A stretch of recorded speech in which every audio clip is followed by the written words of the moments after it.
All teams, give it everything you got. It's time to fangirl flail with Fangirls Going Rogue. Count me in. I don't think there's anything more important in the Star Wars universe than the fans. News, discussion, and commentary from the female point of view. You call this a diplomatic solution? No, I call it aggressive negotiations. With your hosts, Teresa Delgado, Tricia Barr, and Sarah Woloski. Boy, am I glad to hear your voice. Strap in, because this is where the fun begins. I like the sound of that.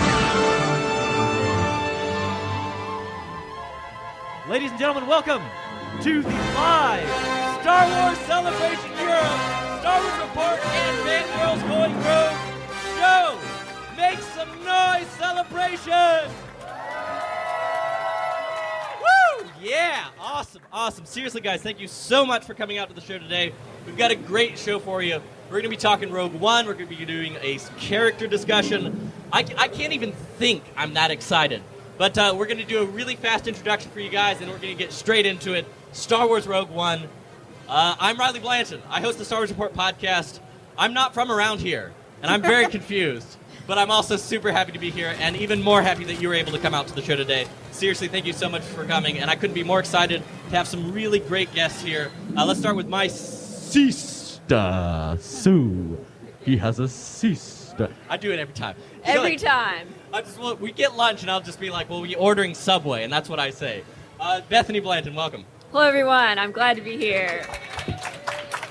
And, of course, here representing Fangirls Going Rogue, say hi to Tricia Barr, everybody. Hi. Yeah. Hi, nice to see everybody. And finally, here for the Rogue One portion of the discussion, the man who should be here. He's a writer for Entertainment Weekly. He's the man you need to talk to if you want to learn anything about a Star Wars movie. And then he will look at you and say, sorry, I can't tell you. It's Anthony Breznican, everybody. I can tell you. Entertainment Weekly. I'll tell you anything. That's right, everybody. Secrets reveal. That's the plot my of job. Rogue One. Right here, right now. That's right, everybody. Come on by. No, all right. Seriously, let's get straight into the show because we don't want to waste time. Who saw on the main stage the Rogue One panel yesterday? Awesome. Only a few. That's Nice. Who has? All right. So here's the true question, because we're gonna spoil the heck out of it. Who saw that amazing 3-minute reel? Yeah, it's amazing. So guys, it's there's something about seeing a Star Wars film in a new element and seeing the different enthusiasm behind it. So that's the big takeaway. I'm just to kick us straight off, there's one thing that I have to say after seeing that amazing Rogue One reel, and that is we have a war movie. We have the wars in Star Wars, and I couldn't be more excited. So let's jump straight into the discussion. Anthony, tell me your first thoughts. What did you think when you first saw this reel? Are you talking about the behind-the-scenes reel or the secret private? No. We'll start with what everybody has seen, and we'll start with the behind-the-scenes reel. I was really struck by the creatures in it, and watching it live, I think, I don't know if the rest of you feel this way, but whenever I see a trailer for the first time from one of these movies, I almost feel like I need to watch it 2 or 3 times because you get excited about something and your brain starts firing, your synapses start going off, and then 2 or 3 or 4 or 5 or 6 other things pop up on screen that go by before you wait, what was, who, what, where? And so that's kind of what watching it was like. But luckily there were all those technical malfunctions yesterday, so we got to see it plenty of times. Plenty of times, and then freeze frame. But I really enjoy the fact that they do. It's very similar in tone to the behind-the-scenes reel that they did for Comic-Con last year for The Force Awakens. Yeah. And I love seeing... this is what I love about my job at Entertainment Weekly, is I love seeing how the story comes together, hearing the filmmakers and actors and storytellers talk about what they're trying to pull off, what they're trying to do. And I think, judging by what we saw, we're getting what was promised, which is... Band of Brothers in the Star Wars universe. Yes, but the Band of Brothers has a lead that's not a brother. Band of Sisters. Exactly. Tricia, talk a little bit about this from the fangirl perspective, because we saw, in the teaser trailer, we did get to see a little bit of Felicity Jones' character, Jyn Erso, And it was a really cool glimpse, but now that we've seen so much more, Tricia, where are you now that we've seen a little bit more of Jyn Erso? Well, I'm a huge Felicity Jones fan anyway. She, just brings in the theory of everything. She's the heart of that movie.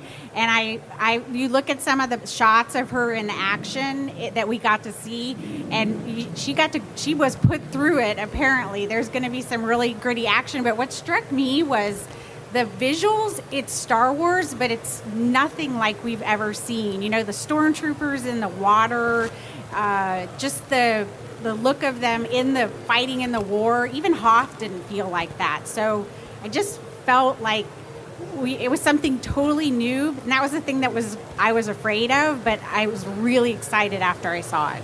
Yeah. Awesome, I keep thinking that armor's going to need to be aired out. Otherwise, it's just going to smell like low tide up in the Death Star. Well, exactly. Well, it's so much salt damage, right? Like if you're walking on the beach like that. But Bethany, let's touch base with you because you literally got here like 2 a.m. in the morning. So, Yes. ladies and gentlemen, I had the pleasure of pulling up the trailer and getting my own the YouTube reaction videos, right? I got the pleasure of constructing my own YouTube reaction video as I showed Bethany this teaser reel last night when you flew in. What was your first impression? First of all, I wasn't crying in the video. I just had something in my eye when I was watching it. So my first reaction was just, I was amazed at the aesthetic of it. The fact that we're getting the Band of Brothers type of feel. And the fact that I wasn't upset about the fact that there are no Jedi. And that was something, when we first started hearing more about the movie, we were like, a Star Wars movie without Jedi? I mean, this is going to be interesting.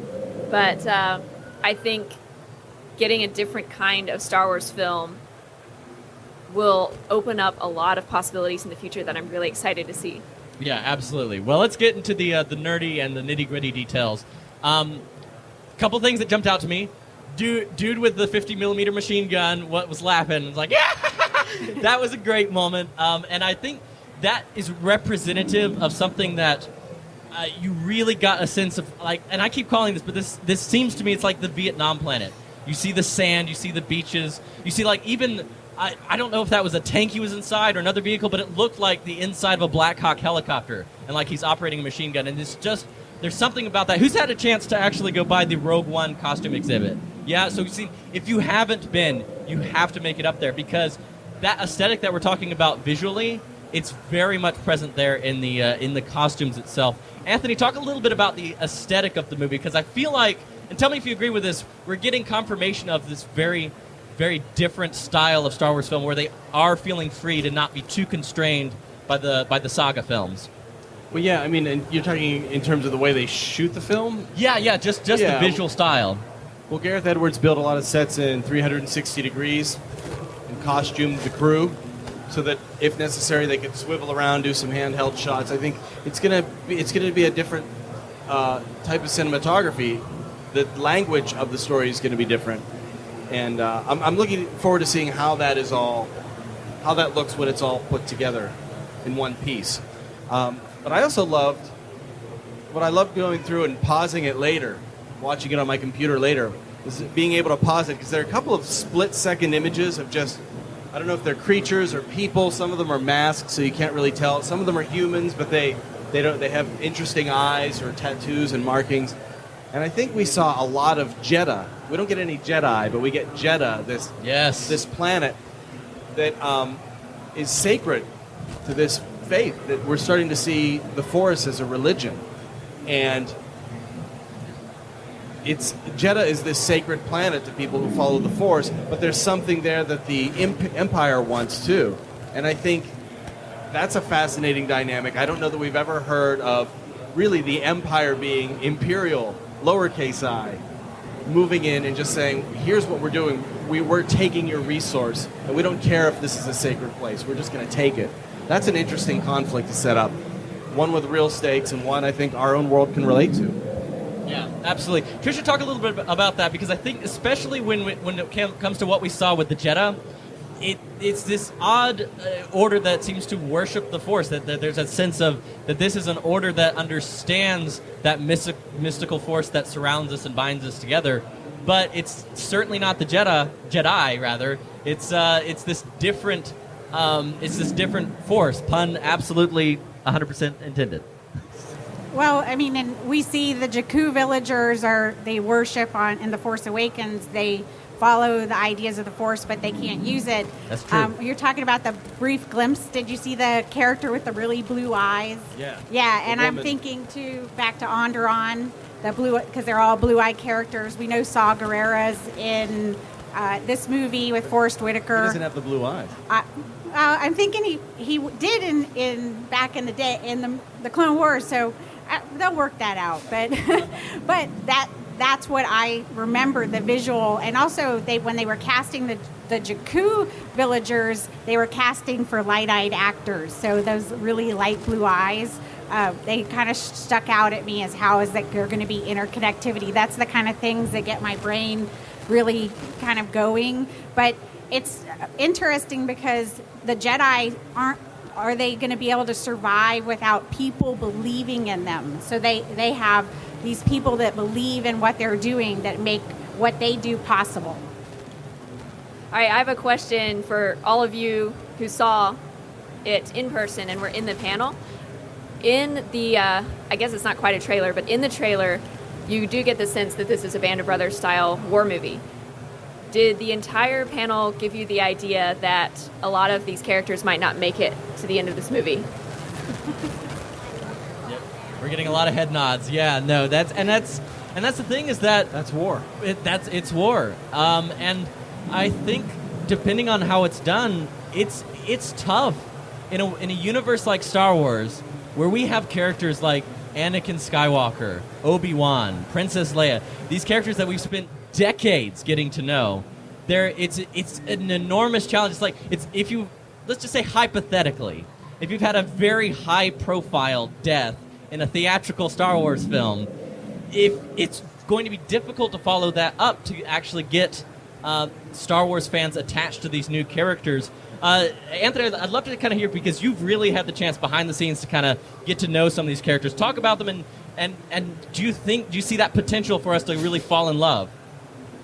I think so. I mean, Star Wars has always borrowed from mythology and different types of storytelling that are parts of our traditions going back to as long as there's been language, you know? You've got the wise old man and the callow youth, smart aleck, the princess in danger, you know? They're archetypes that they're borrowing from Arthurian legend and from mythology. But I was interested, as I was reporting on this for EW, you know, it's almost like a game of, it's literally 20 questions.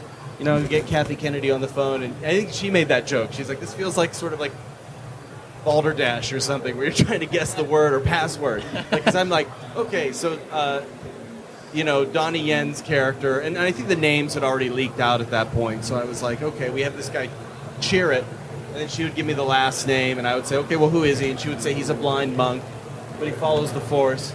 And I'm like, okay, but does that mean he's a Jedi? No, he's not a Jedi. And then we were kind of like, it's just sort of like, I'm trying to feel around the shape of who this character is. And then she mentioned that Baze is his good friend, but doesn't believe anything that he believes, but loves his friend and is there to support his friend, is going to protect him no matter what. And I'm thinking immediately Don Quixote and Sancho Panza. So I'm like, oh, is that sort of what this is? And it's like, yeah, close, not exactly the same. So I think that there are characters we already love, that we already know as part of our culture, and we're going to see echoes of them in these new characters. And I think that's partly what makes you fall in love with them, is the minute you lay eyes on Obi-Wan Kenobi, you're like, I get it. You're Merlin. You're the wise old man. Absolutely. And what I like about that is these mythological archetypes, because if you're talking about C-3PO and R2-D2, that's a very specific dynamic that we all understand and know.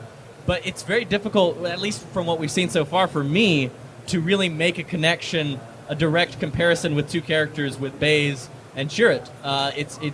It seems unique in that sense that we can't just say, oh, well, that's just like Anakin and Obi-Wan, because it's not. No. There are these archetypes that we can kind of piece in the Star Wars universe that I think it's a dynamic that's going to be different enough that it couldn't be done in a theatrical film. And archetypes are archetypes because they're part of human nature, not necessarily storytelling. It's things that we take from our lives as human beings that we personalities that are a part of our species that then resonate within our storytelling. We're getting a little like English class here, but No, but I feel like that's just like there's a cinematic language. There's just a general storytelling language, and that keys into certain emotions we have. Characters remind us of people we know. I'm familiar with that person. I know what it's like to be Luke Skywalker and stand there and think, what does the world hold for me? Where can I go that's bigger than this little Dust Bowl town? And I think this movie has a lot of potential because it has so many characters. I don't think there's been an ensemble this big. I mean, there are always big casts in Star Wars, but a team this big in any previous film. It was like being there. Tricia, you were in the room. We saw the entire cast roll out. Give me your, because we got a few minutes left. I do want to touch on the panel itself. Give me your overall impression of just seeing the cast together there on stage. Just how excited they were to be there and to be part of it. And, they were all out there smiling and grinning like they're going to be in Star Wars movie. And now they haven't been able to talk about it. They don't get to go home. They talked about that. You don't get to say, oh, I did this today, or, what happened. They can't say we filmed right down at the subway, that station. You could go see it. None of that stuff. So, and other thing that struck me from the panel was Gareth Edwards' enthusiasm. Yeah. Him knowing that, mentioning that he could have been one of us. And I think that really spelled out his that he understands how important what he's doing is going to be. He loves it. He loves it. You can tell. There's like a passion. Gareth. He has this sort of, and I don't even mean this in a negative way. He has this sort of boyish enthusiasm about it that he feels confident in his film and in the vision to do something new within a universe that he grew up loving. And it's so great to see yet another young, talented director who studied under the likes of George Lucas and Steven Spielberg. It's like it's just seeing these young directors who are driven, motivated. We know, at least if you ask me, seeing him on stage, we know we have a guy here who's really excited to be doing a Star Wars movie. Well, it's and that's not just always good. It's not just this panel either, because I saw him at Celebration Anaheim, and he was just so enthusiastic about Star Wars in general. Like the Lucasfilm and Disney reps who are on the stage with him were just like, "Calm down, Gareth. Just calm down." Well, we've seen get out the blowgun. Exactly. Tranquilize it. Time's passing so fast. It's been so fun. In fact, we've seen so much, and there's so much more to talk about. But before we move to our next segment, I do want to get everyone's final thought on. We've seen so much this weekend. What's the missing piece that we're looking for? Like looking ahead to Rogue One, what are some expectations you might have or hopes you have for the film that you haven't seen yet? What gets you excited about this movie? We'll start with you, Anthony, if that's okay. Well, we haven't seen anything from Mads Mikkelsen yet. Yeah. No pictures. We know his name. And he was very sheepish on stage. Well, after spilling so many beans, this guy just dropping information right and left, and I think they were kind of like, I mean, it happens. It happens. Let's button it up there, Mads. Put a lid on it. But he, we haven't seen his character. All we know is the background that he's Jin's father, and that he's a scientist who's created something that both sides want. Beautiful. At least according to him. Yeah. At least according to him. And Tricia, what are you looking for? I wanted to see more Mon Mothma. Yes. Yeah, I was like, oh no, she's not there. I do understand why they were trying to lay out the team and everything for the band of brothers that's going to be fighting, but I want to see more Mon Mothma. Kathy says you'll see a fair amount. I don't think she's a main character, but you'll see a lot more in Return of the Jedi. Yes. Many Bothans did die. I save that for Rogue 2. That's true. I know, guys. I know it's not that era. It's the next. Yes, the next Death Star. I know. We're getting tweeted at right now. Let me hang on. You talked about the emails are coming in. You talked about characters dying, and I think that line she says, "Many Bothans die." The way she says it to get us this information is so somber. It's just that one line. Oh yeah. But the reason everybody mistakes that for being this mission is because, you do have the expectation that whatever information they get on the Death Star comes at a great cost. So I wouldn't be surprised there aren't going to be any Bothans, perhaps, who die, but that there was another major sacrifice to get this information into the rebels' hands. Absolutely. Bethany, what are you looking forward to moving ahead? Rogue One? This is probably very predictable, but Jin. Yes. Obviously, I can't wait to find out more about her. But I love the ensemble cast. Lord of the Rings, for example, is one of my favorite films, and it's in part because of the team of characters who are approaching this problem together. So I'm really excited to see that dynamic on the screen.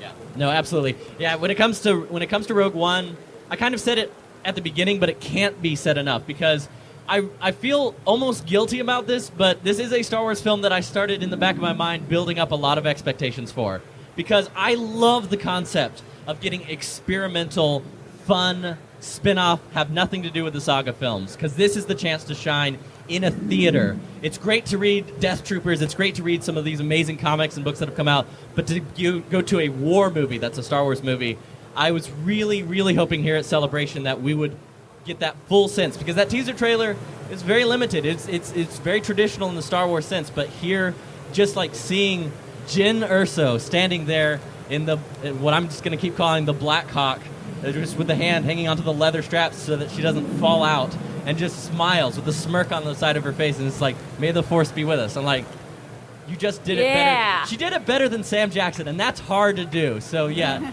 Guys, thanks so much for coming for this portion. We've got a great lineup. We're going to do some character discussion right after this.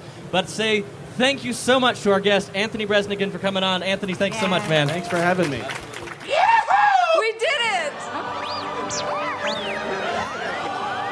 All right, guys.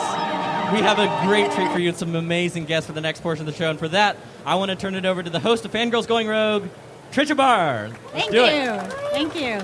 All right, we got some DK Publishing authors here and artists. I'm so excited. So we're going to let you guys introduce yourself, tell you what books you got out, and possibly if there's any other places they can get signing and whatnot today and tomorrow. Hey, my name is Adam Bray, and I've written a bunch of stuff for DK, as well as occasionally I write for StarWars.com. And most importantly, I've worked on Ultimate Star Wars with Tricia here. And Star Wars Absolutely Everything with Cole.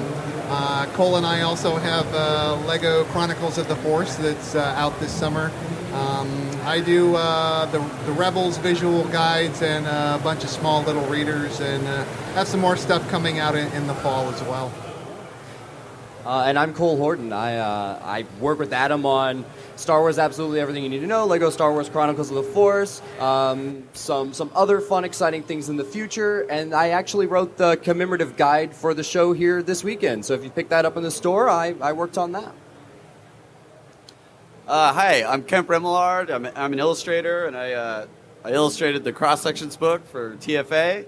So I've been a concept artist for about 10 years, so now I make forever art in illustration books, and it's terrifying. Yeah. Thank you guys for coming. Kemp, we have never gotten to talk. What was your favorite cross-section that you got to do? Probably the X-Wing. Yeah, it'd definitely be the X-Wing. That one especially because I mined some of the original blueprints, the Joe Johnston blueprints, and then, you know, obviously, like, the designs changed a little bit, so I got a little bit of leeway with stuff and got to put in some Easter eggs. So I don't know if you want me to talk about that now, but... Oh, you mentioned a few, yeah. Okay, yeah. So there's a cargo area in front of Poe, where on the old cross-section it said that's where the flight computer was. And you know, as we know, in 2016, computers don't take up, the size of a trunk anymore. So I actually do have a too large computer that's too large, but then there's a cargo area in there that has all of the survival stuff from that Empire scene where Yoda's trying to steal the breadsticks from Luke. And this was like on a suggestion from my friend. I was like, that's terrific. And then I went crazy with it and included all the items in that scene. So keen observers will, note boxes and space trash cans and space generators and stuff. That's why it's my favorite. Awesome. There's the long answer. Cole, we did a panel yesterday, the STEM Heroes and Heroines of Star Wars, and you have another panel coming up?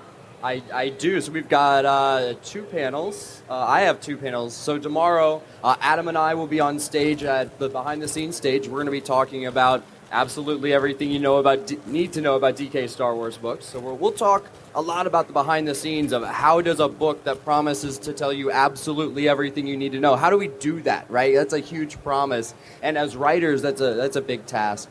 And then I'm also on the Fan Collector stage tomorrow doing my ongoing series of lectures I do called From World War to Star Wars, which is all about the connections between World War II and Star Wars, and there are thousands of them. So we'll cover just a few of them, focused on, British service members, British places, and British props. So that's what we're going to talk tomorrow. Adam, I wanted to ask you, since you did the Rebels visual guide, what did you think when you saw Saw Gerrera he was going to be in a movie?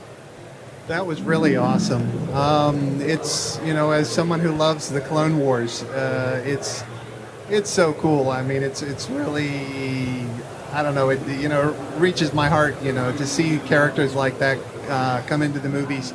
And it also gives hope for other characters that we could see from the Clone Wars or Rebels or, other projects that any of us may love that they could possibly now appear in a movie. So it's pretty exciting. All right, so we're segueing into the segment that we always have on Fangirls Going Rogue. It's very popular. We're going to do character discussion, except we're just going to talk about the characters of the Clone Wars and Rebels and how we're excited to see them move forward. Can we make it official? We can make it official. Roll Here we Rob go. Dellinger. Sidious, Anakin, Luke and Leia, Qui-Gon Jinn, C.O. Bibble, Kylo Ren, Salacious Crumb, Bib Fortuna, Boba Fett, Amidala, Wicket, R2-D2, BB-8, I can barely keep it straight. It's a character discussion. It's the Fangirls on character. It's a character discussion. Yeah.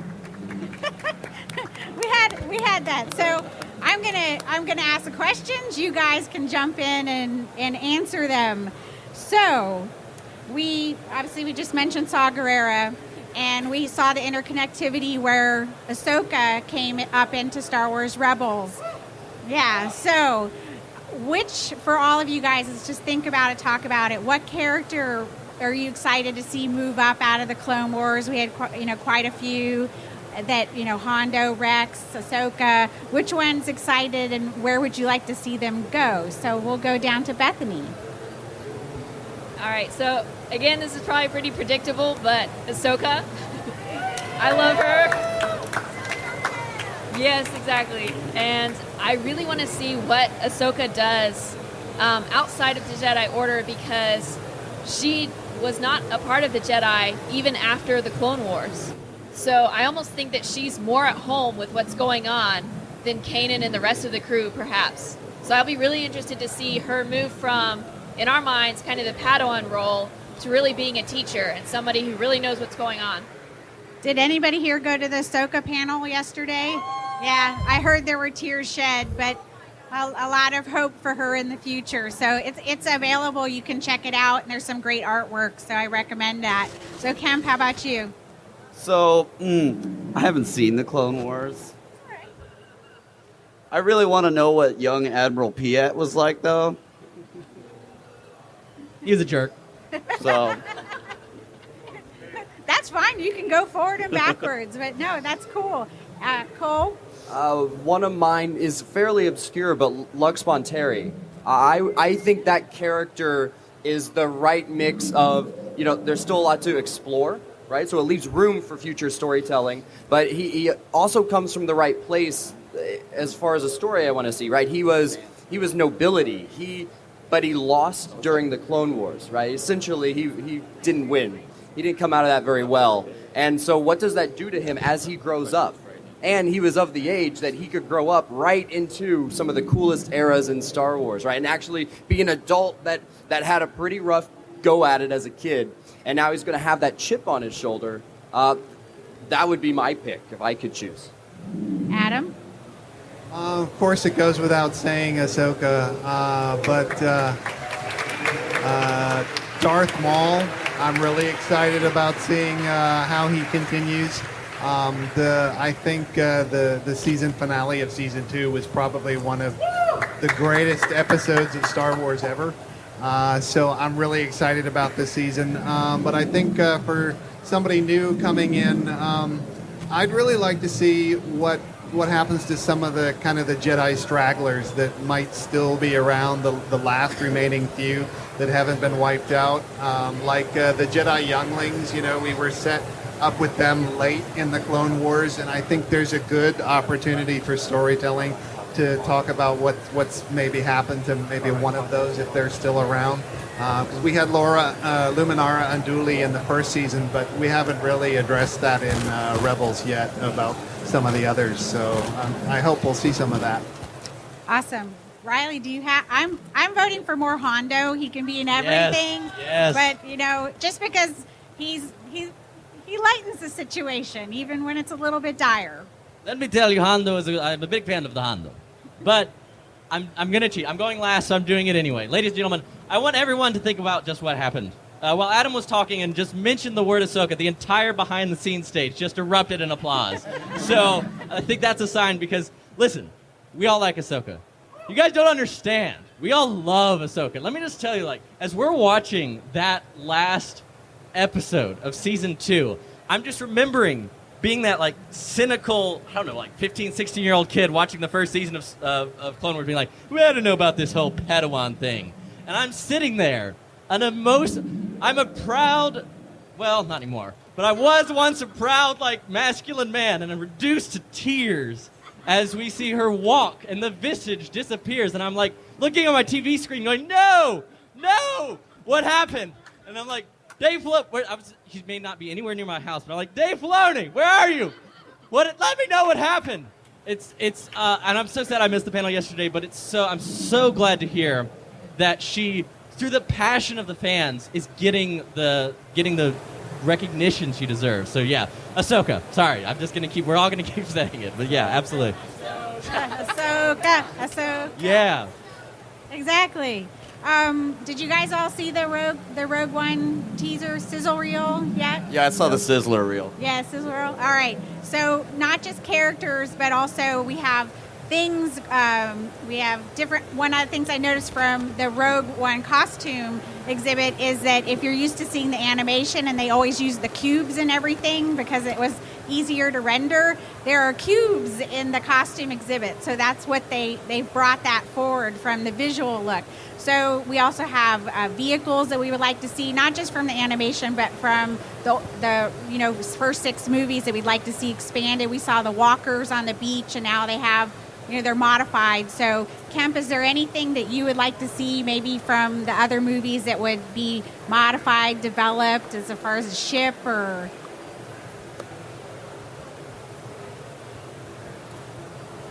That's a stumper. I mean, the walkers are always a fan favorite. Yeah, the AT-ST, if there was some kind of evolution of that, would be pretty interesting. Yeah. I mean, they're all really interesting to me. I know this is a non-answer, but yeah, I mean, I haven't really gotten to touch a walker yet, so hopefully that will come up in the future. Yeah. It's on your wish list? It's on the wish list. Awesome. Yeah. Cool. I want to see just a slightly more modern take on the Death Star, right? The original felt small, right? There were production limitations. Only had so many hallways you could shoot in from every direction to try to make the Death Star. But this thing is massive, right? I want to see just really how big it is. And even looking at the props on display, you realize that they've just sort of updated things a little bit, even just little tiny details, right? So the stormtroopers, they're the iconic stormtroopers you have always known, but they just have little tiny upgrades, like the bodysuit. And the old one, it was just black fabric, pretty basic.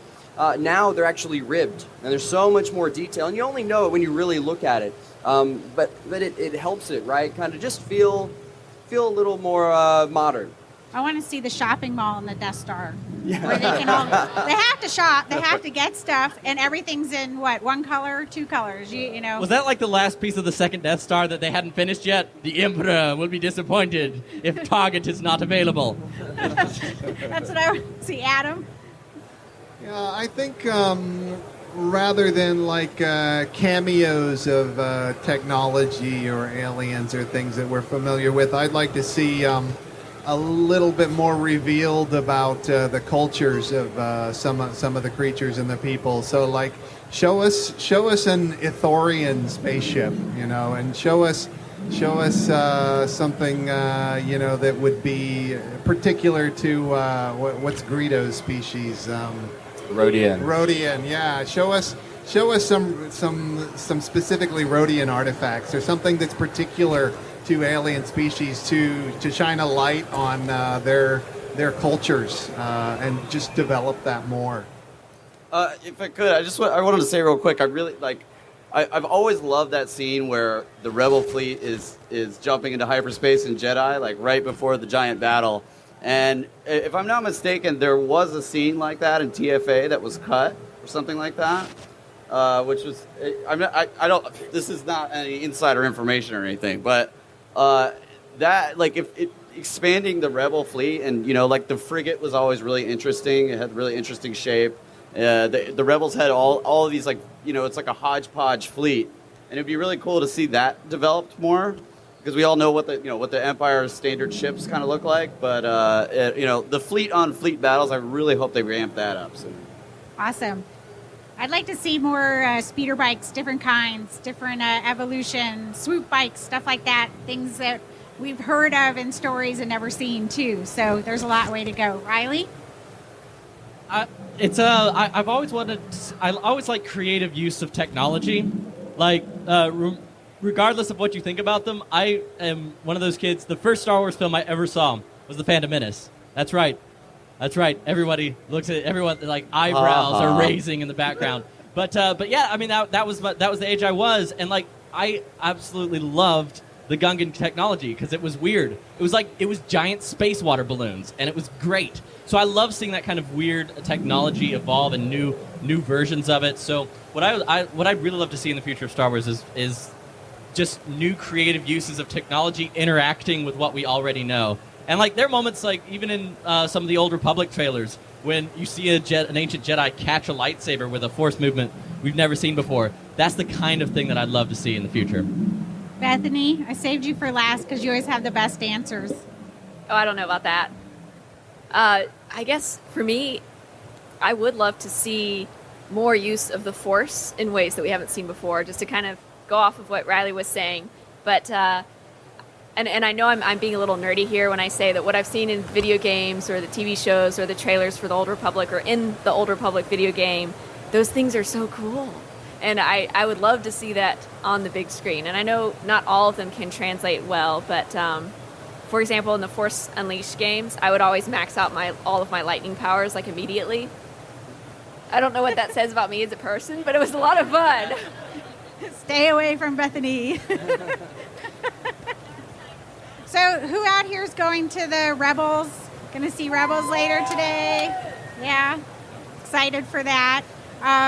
We just want to give you guys an opportunity real quickly to tell where people can find you on social media if they're looking for you. So go on. The best place to find me is on Twitter, so I'm at author Adam Bray. You can also find my stories occasionally on StarWars.com. I've got a website, adambray.com. It's kind of a placeholder right now, but maybe someday I'll do something more with that. And I'm also on Twitter, at Cole Horton, all one word there. And you can find me, too, on StarWars.com. All right, 1 second before. For you two guys, we have this that we're giving away. And I had already pre-picked the seat that was going to get it. So it's the young lady right here. You're going to get a copy. Yeah. You have the authors here so you can get it signed. We also have a copy of Ultimate Star Wars. And this one, I had the person picked out already. This has got the nice sheet on it, too. You're there. Cheers. And Kemp, where can they find you? Okay, so yeah, I wish this was consistent, but I have a website. It's kempart.com. I'm Kemptronicus on Twitter, and I'm Kemptron on Instagram. It's fine. Awesome. Oh, and if I can just add, if you haven't been over to the DK booth, they have a great selection and the prices are amazing. I guarantee you will never, ever find the books as cheaply as they are available at this convention here. Go there. If there's a book you want, do absolutely go get it now. Do not wait. Yeah, it's been awesome. So we're just going to wrap up with our little show here with Bethany, Riley, and I. What are you guys looking forward to for the rest of Celebration? All of it. Oh, I'm so happy to be here. This is my first time at a European celebration. And, like, everyone was like, no, it's not as big. It's not as packed. And I just want everybody to, like, look behind you. You lie. It is an absolute jam-packed fun time. Honestly, it's the future filmmakers. Hashtag, please show us episode 8 stuff. Yes, with the and stuff. It's all hashtag there. But yeah, no, I can't wait. Bethany? Oh, goodness. I'm just so excited to be here. So as a very short background, I came off of a study abroad, which was like 3 semesters worth of Russian language in 2 months. It's very intense. So I dragged myself here late last night and was like, Riley, come get me, which he did, thankfully. And so I'm just so excited to be here and to be in Star Wars. It feels like coming home after a ridiculously tough final exam. And oh my goodness, I just can't wait to see the actual rest of the convention. I want to tell people, if you've not been to the virtual reality experience at the ILMX lab, go run, get in line for it tomorrow. The passes ran out very quickly. And did you get to do it, Cole? I did, and as I took the headset off after doing the experience, I was trying to decide, is it the coolest thing I've ever done at Celebration, or is it the coolest thing I've ever done? It's pretty Nice. cool. It's pretty cool. Nice. It was one of those things where you're in Star Wars. It's way awesome. I hope this becomes something in the future we can all do. Absolutely. Well, Tricia, tell people about Fangirls Going Rogue. Where can people find you? You can find Fangirls Going Rogue at FG Going Rogue on Twitter. Same thing on Instagram. We have a Facebook page, Fangirls Going Rogue. That's all you have to type in. We're on Libsyn. We have a web page. You can find everything. It's fangirlsgoingrogue.com. We'd love for people to come and listen. It's Sarah Wolowski, Teresa Delgado, and myself, and we have a lot of fun, and we do a lot of cross stuff with Bethany and Riley. Yes, we do. Awesome. And that's right, ladies and gentlemen. We're getting ready to wrap up here. 2 last things you want to do. Follow at Star Wars Report. We're here all weekend. We're tweeting up a storm. And, of course, if you like this show and you're enjoying what we're talking about here, we do it every week. Go to StarWarsReport.com/iTunes, and that takes you straight to our iTunes page, and you can subscribe there. But seriously, like, to everybody who came out, I've been emailing back and forth with a lot of you who are able to come out. We're going to hang out over here around the corner for just a couple of minutes. Come by, say hi, and tell us we didn't suck. If we suck, just kind of, the ILMX lab right over And there. I have buttons for Fangirls Going Rogue. They're exclusive Absolutely. to this. There we go. Free buttons. So, guys, we got to wrap it up. We'll see you guys next time. That's it. Thank you.